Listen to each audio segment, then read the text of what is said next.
Welcome to the Better Together podcast, where we look for ways we can work together to advance the gospel of Jesus Christ. Today we have with us Jaimie and Tammy Lancaster. They're former missionaries to Uruguay. They've got a new ministry with international missions that they'll share with us later. But first of all, thank you all for stopping by to be with us on the Better Together podcast today. Thanks for inviting us. Thank you so much.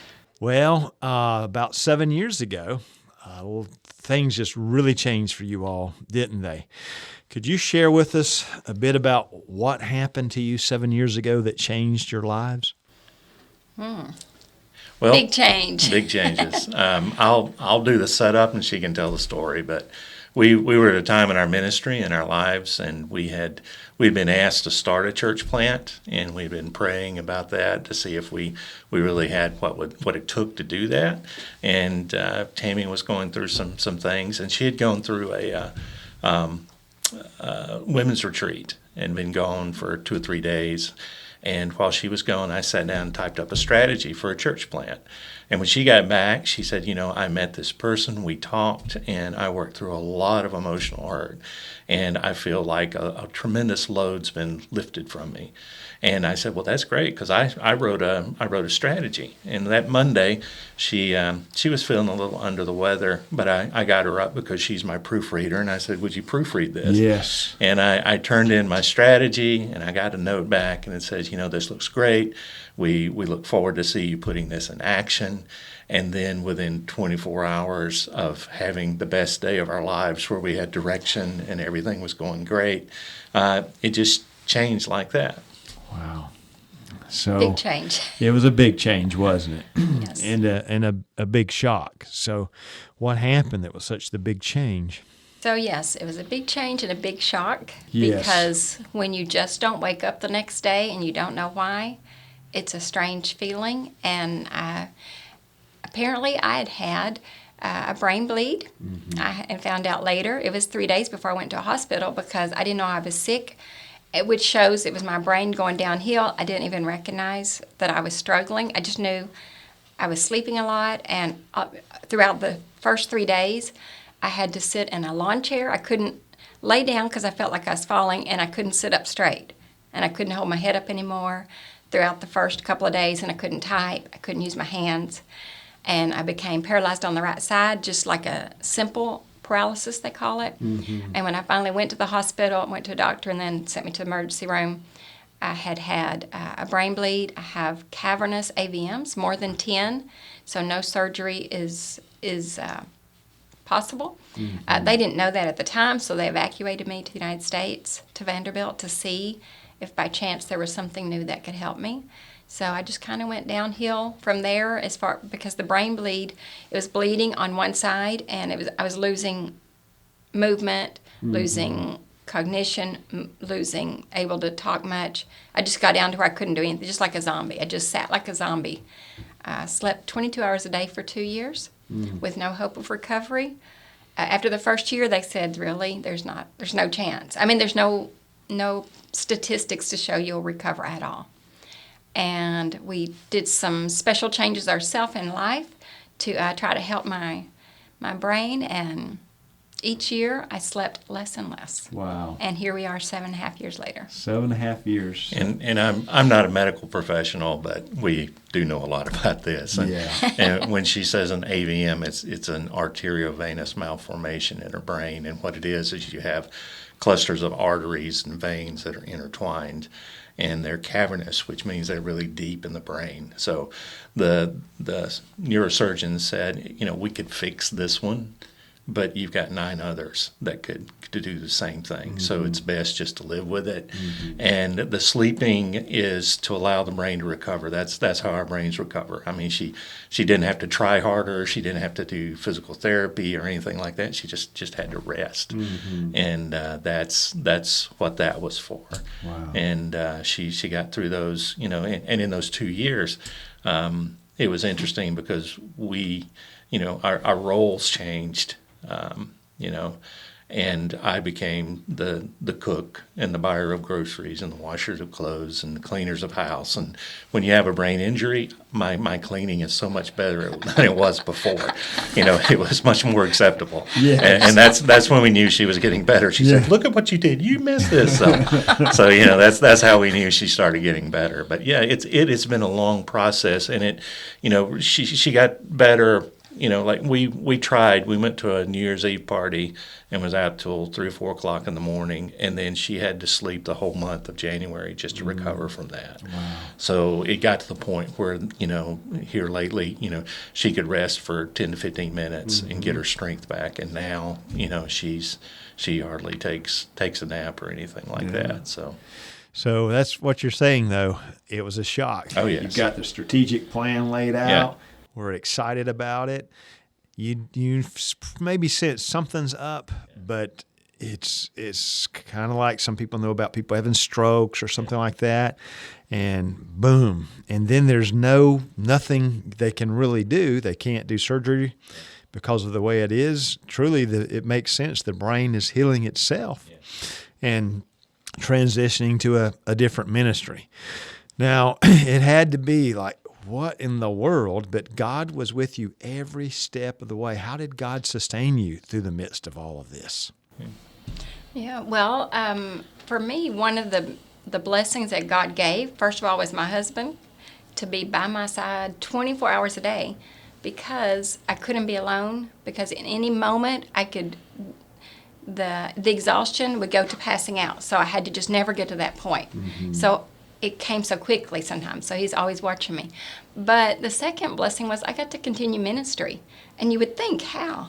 But what happened was I was teaching an English class, just conversation, and had about 10 ladies, and when I got sick, they couldn't wait to get to my house and be there every week. They would set up the coffee. Jaimie made coffee and stuff for them, but they would bring it into the room. They would chat among themselves, and I would just sit quietly. And if there was an English grammar thing, they would ask me about, or something they didn't know how to say. And I would participate just very little, but they wanted to be, they didn't ever miss a week. Wow. We had English every week after the 2 years of sleeping all day. The 2 years, that was After kind that. of like the coma sort of. Or, and then sometimes during that 2 years, though, I mean, she would wake up and do her class and then go back to bed. Yes. And we found a further thing that happened down the road, but we didn't notice it at the time, was that as long as she was in our house in a known environment where everything was familiar to her, she did fine. You would have never known that she'd had a brain injury. But going to a grocery store, going to a new building, going to a new place, one of the after effects of this brain bleed was she has what is called brain flooding, where we have filters that filters out noise and light, movement, things like that. But with her, it all comes in at 100%, and so it would just we always said she's like has a battery, and when that battery's down, she just stops. Yeah. And that's the way it was. Wow. But you were able to minister. You were able to continue on in Uruguay and get better. And actually, people that would see you today would probably be surprised. I should say we spent some time together in France and in Bulgaria, walking up hills and all of that. So really, you've continued to minister, and now your ministry has even changed. It's shifted in a different direction, hasn't it? Yes, it has. Yes. So tell us a bit about what's happening in your ministry at this point. Well, at this point, we were in Uruguay for 23 years and thought that we would retire there and all those plans. But the Lord has different plans, and we've expanded our countries that we work with. Right now we're working with Dr. Kenneth Eagleton in the Department of Global Field Partnerships or Global Partnerships, and we're working with 11 different partnerships in 9 different countries. And I'll be working with him, and my primary job will be to learn about those partnerships, but also to promote them in the United States, because great things are happening through partnerships. it's the part of them. It's the missionary dream, where you work yourself out of the job and you find a national church that is strong enough to carry on. They're able to carry on their ministries, and they have their vision. And so rather than being a thing where, at some point in your career, the missionary has to be the person that sets the vision, that sets the direction, and says, we need to do these things. Now they're to the point where they say, this is our vision. And the global partners, we come in alongside them and say, okay, what's your vision? How can we help you achieve this? And what resources do you need in order to fulfill the Great Commission in your context and through your eyes?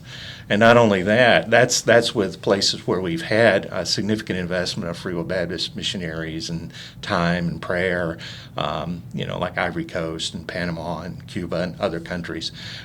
We also have partners who are like-minded, who we can partner with, and they're able to go into places where we're not able to send missionaries, such as Pakistan and Bangladesh and parts of India. And so we're able to come alongside them and see them work.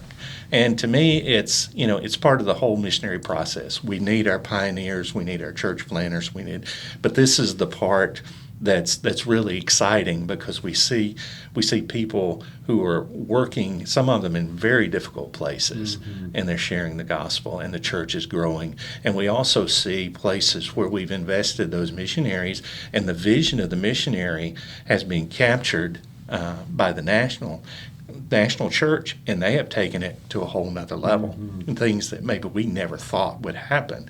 But they've taken the idea and they put their own spin, their own vision to it, and it's actually doing more than we ever thought we could do.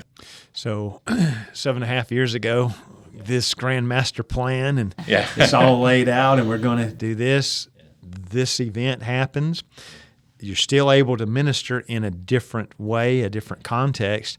But now you could really say the ministry that you guys do is as rich as it's ever been, and somewhat even say fun. Some of the people you get to interact with and meet, and some of the things you get to see that's happening in the Lord's work, it truly is wonderful. And I was just thinking, back when you're in the finding the will of God stage of your life, we knew that we wanted to be missionaries, but somebody from Spain would come and say, oh, okay, we want to go to Spain. Then somebody from Ivory Coast would come and we say, oh, we want to go to Ivory Coast. And you've got all these places where you want to work. And we've almost now coming full circles, because now we get to work with 9 different countries. So, it's just a fun time. Well, we're so thankful for you. We're so thankful for what the Lord has done in your lives and how He's brought you through this great difficulty, and we're excited about this new ministry.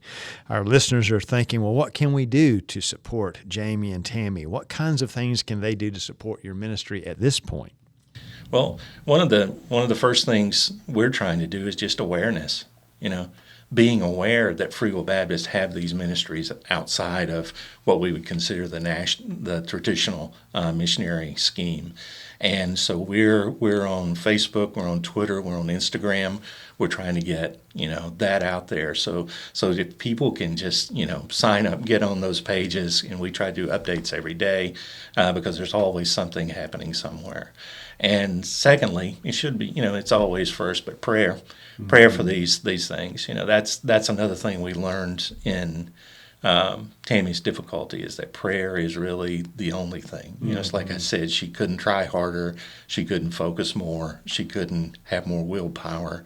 The only thing that could do it is God's healing hand through prayer. And we've had tons of prayer warriors during that time that also helped sustain us. But it's the same with this ministry. And you can also give. We have ability to give to partnerships. I really don't have a slick sales speech for it, because I feel like somebody said, once we change people's hearts, once they see the need, once they see what God is doing through these people, I think the funds will come in. But yes, the prayer, the awareness, and then giving, those are things you can do. Excellent. So we encourage folks to pray, and you can have, if you're on these social media sites, you're getting the newsletters, the emails, you can pray in a specific way. So really encourage folks to think about that and to commit that time to prayer. And we can't emphasize enough probably some of the places that this ministry is happening are places we really can't go and share the gospel. And it's exciting to see what's happening, and in many ways it's the fastest growing places in the world for Christianity. So get involved with that, and we do encourage folks to get online and to give and support in that way as well. Hey, thank you for stopping by and sharing your story and really giving us an update on what you're doing now in your ministry. We really appreciate you too and what you're doing for the kingdom. All right, Thank you. Thank you for having us. You bet. It's a pleasure. And we want to thank you all, our listeners. We want to encourage you to take this podcast, share it with people that you think might be interested. Every little thing that we do helps. We encourage you to get on and look at the newsletter and to pray for these particular ministries. Pray for Jaimie, pray for Tammy, pray that God will continue to be with them and use them. Remember, we truly are better together.